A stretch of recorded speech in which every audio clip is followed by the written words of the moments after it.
कानपुर देहात से आम लोगों की सुरक्षा को लेकर गंभीर सवाल खड़े कर रहे हैं। देखिए, बुजुर्ग दंपत्ति को बदमाश के डर से शहर छोड़ना पड़ा और दीवार पे लिखा था पलायन, जो कि उनकी तकलीफ को बखूबी बयां करते हैं। रिपोर्ट देखिए।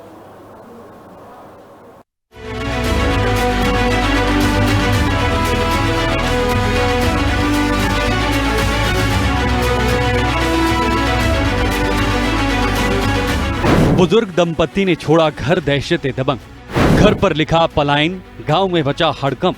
जमीनी विवाद, घर पर ताला, कैसी कानून व्यवस्था। खाकी पर उठते सवाल, दर्द दाग, कौन जिम्मेदार।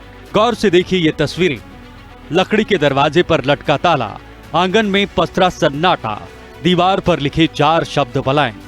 कानपुर देहात से सामने आया ये मामला सिस्टम के मुंह पर तमाचा है। ये कहना गलत नहीं, दबंगों की दहशत पर पुलिस की चुप्पी और बुजुर्ग दंपत्ति का अपना घर छोड़ देना, इससे दुर्भाग्यपूर्ण और क्या हो सकता है। कहावत आपने सुनी होगी, सुरक्षा आपकी संकल्प हमारा। लेकिन कानपुर देहात में क्या पुलिस ने सुरक्षा दी है, वो तस्वीरें आपको दिखाएंगे। कानपुर देहात में ये मकान है जहां पर ये 4 जो शब्द आप देख रहे हैं पलायन, ये सुरक्षा व्यवस्था पर तमाम सवाल खड़े करती है। और पुलिस, जो कानपुर देहात की पुलिस है, वो तमाम दावे करती है कि कार्रवाई हो रही है, लेकिन कार्रवाई के नाम पर खाना पूर्ति करने वाली की तस्वीर जो है वो सामने आई है।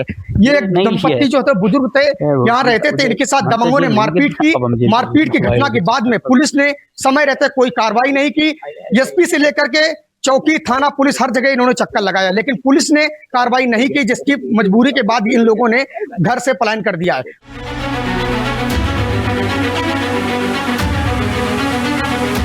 दरअसल पूरा मामला कानपुर देहात के हिसावा गांव का है। जब पीड़ित हीरालाल के पड़ोसियों ने रंजिशन उनके घर की पानी की टोटी तोड़ दी, इसके बाद 28 जून को जब वे अपने भाई के घर पानी भरने गए तो आरोप है कि पड़ोसी वहां भी पहुंच गए। गाली गलौज के बाद दबंग उनके घर में घुस गए और कुंडी बंद कर उनके और उनकी पत्नी के साथ मारपीट की। इतना ही नहीं, जान से मारने की धमकी भी दी गई।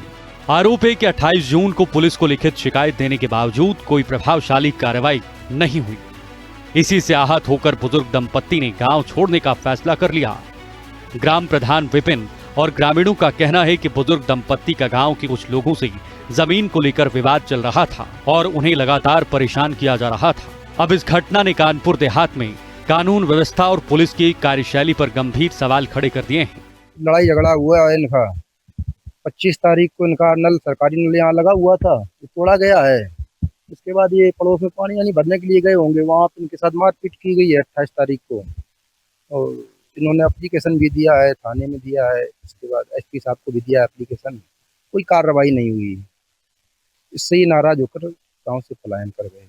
अगर पुलिस, स्थानीय पुलिस कार्रवाई करती तो आज ये समय नहीं आता, लेकिन कार्रवाई नहीं हुई। ये जान पानी की वजह ये थी, इनकी पाइपलाइन टूटी थी। इन्होंने पाइपलाइन सुनवाई के लिए इनने दरकार डाली, इनने गड्ढा खुदवाया, वहाँ एप्लीकेशन दी है टोटी विभाग में।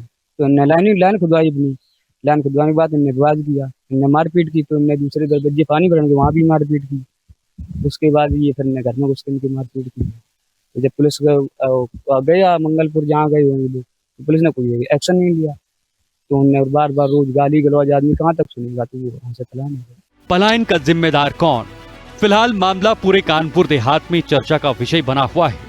यदि शिकायत के बाद भी पीड़ितों को सुरक्षा और न्याय नहीं मिलता तो आम लोगों का कानून और प्रशासन पर भरोसा कैसे कायम रहेगा?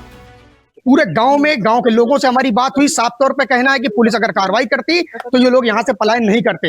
ये मकान आपको दिखा रहे हैं जहाँ पे ताला लगा हुआ है, और ये कुछ बर्तन भी है जो पड़े हुए हैं, और यहाँ पर जानवर, जो यहाँ पर जानवर रहते थे जिनसे वो अपना पालन पोषण करते थे। लेकिन कहीं ना कहीं पुलिस की कार्रवाई पर सवालिया निशान खड़ा होता है।